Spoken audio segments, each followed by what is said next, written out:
Мать, бабушка. Красивая, умная мама, в первую очередь. В первую очередь мама. Верная, красивая, умная. Та, которая со мной ходит гулять. Кто там, Терешкова, космонавт или кто-нибудь еще? Для меня мама. Вы знаете, вы задали сложный вопрос. Так много красивых, хороших женщин и добившихся больших результатов, что просто назвав одну, обидишь другую. Поэтому я не возьмусь назвать кого-то лучше всех. Это моя жена. Честно, это сложный для меня вопрос, так что ответить на него я вам не смогу. Материально, безусловно.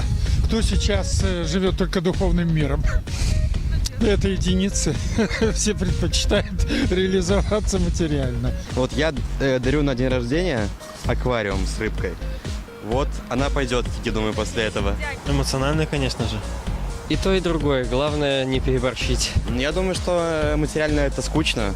Это либо какие-нибудь эмоции, там прогулка на лошадях, либо вот аквариум с рыбкой тоже неплохо. Нет, пусть на словах. Ну, так принято вот у меня. И то, и другое. Обязательно должна быть хорошая эмоция.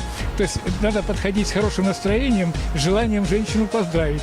Обязательно подарить ей цветы и обязательно какой-нибудь подарок.